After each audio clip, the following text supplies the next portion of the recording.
2027 తర్వాత చేస్తే సీట్స్ పెరుగుతాయి, బీసీ రిజర్వేషన్ కోసం కూడా ఫైట్ చేసే అవకాశం ఉంటుంది. కాబట్టి దానికోసం వేచి చూడాలన్నది మా ఆలోచన. బట్ 16th, 17th, 18th మేము కూడా డ్రాఫ్ట్ బిల్ వచ్చిన తర్వాత స్టడీ చేస్తాం. అవకాశం ఉంటే ఢిల్లీకి కూడా వెళ్దాం అనేటటువంటి ఆలోచనలో ఉన్నాం.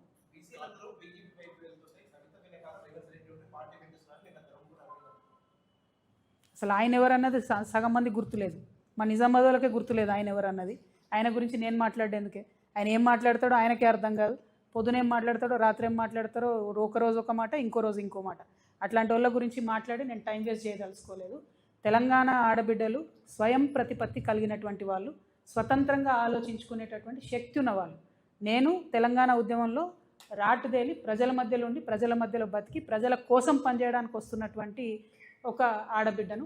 నన్ను పట్టుకొని ఎవరో మద్దతు ఇస్తే మీరు బతుకుంటారు, ఎవరో మద్దతు ఇస్తే మీరు ఉంటారంటే కేవలం ఆయన పురుష అహంకారం కనబడుతుంది తప్పితే ఇంకొకటి కాదు. ఇటువంటి మాటలు అరవింద్ గారు ఇంకోసారి మాట్లాడితే మంచిగా ఉంటుందని కూడా తెలియజేస్తాను. Thank you. జై తెలంగాణ. ఏమో నేను చెప్పిన కదా, ఆయనకు తలకాయనే లేదు. ఆయన గురించి ఎందుకు మనకు డిస్కషన్, వేస్ట్ ముచ్చట. ఆయనకు అరవింద్ అనేట ఆయనకు తలకాయ లేదు, ఉన్నా పని చేయదు, వేస్ట్.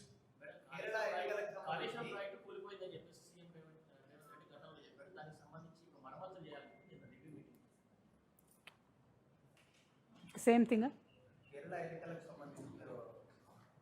రాజు గారు.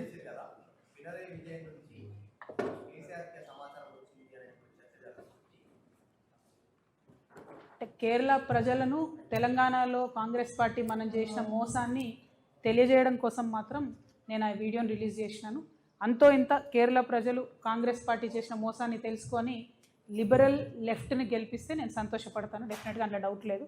ఆ చర్చ ఎక్కడెక్కడ ఏ ఏ పార్టీలో జరిగిందో నాకు అనవసరం, నాకు తెలియదు కూడా. నాకు ఐడియా లేదు. నీ లెక్క నేను కూడా పేపర్లో చూసిన తప్పితే నాకైతే ఐడియా లేదు.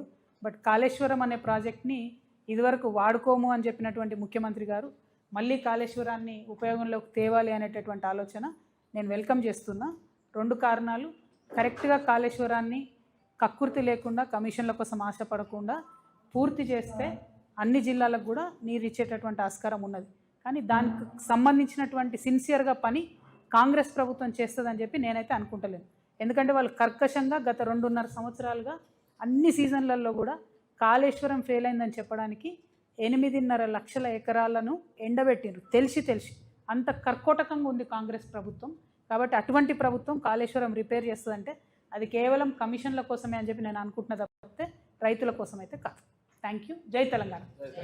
సారీ, క్షమించాలి, ఒక్క నిమిషం. మా హెచ్ఎంఎస్ రాష్ట్ర సెక్రటరీ గారు రాజు గారు వచ్చినారు. వారు ఇప్పటిదాకా ఇచ్చినటువంటి వివరాలతోనే నేను హెచ్ఎండిఏకి సంబంధించి, జిహెచ్ఎంసీకి సంబంధించి, అవినీతికి సంబంధించి నేను ప్రెస్ మీట్ పెట్టడం జరిగింది. అనేకమైనటువంటి ఆర్టీఐలు వేసి చాలా సంవత్సరాలుగా కొట్లాడుతున్నారు. దాదాపు ఒక 30,000 మంది జిహెచ్ఎంసీ కార్మికుల రిప్రజెంటేటివ్గా రాజు గారు మరి ఈ సమాచారాన్ని అంతా ఇచ్చినందుకు వారికి మనస్ఫూర్తిగా ధన్యవాదాలు తెలియజేస్తున్నాను. నెక్స్ట్ టైం ఇంకా సానుకూలంగా చాలా డీటెయిల్గా ఫైట్ కంటిన్యూ చేద్దాం. కాకపోతే మళ్ళీ ఒకసారి ముఖ్యమంత్రి గారికి ఒకటే డిమాండ్, దయచేసి టెండర్ ప్రక్రియను రద్దు చేయండి. ఎవరైతే రిటైర్డ్ ఉద్యోగులు ఎంబీ బుక్లను రాస్తూ ఉన్నారో ఆ పద్ధతిని కొనసాగించకుండా ఎవరైతే కరెక్ట్గా సంతకాలు పెట్టాలో ఆ టెక్నికల్ ఇష్యూస్ అన్ని సరిచూసుకునే విధంగా, అవినీతి జరగకుండా ప్రజల డబ్బు ప్రజలకు చెందేలాగా ముఖ్యమంత్రి గారు ప్రయత్నం చేయాలని చెప్పి డిమాండ్ చేస్తూ థ్యాంక్ యూ. సెలవు. జై తెలంగాణ.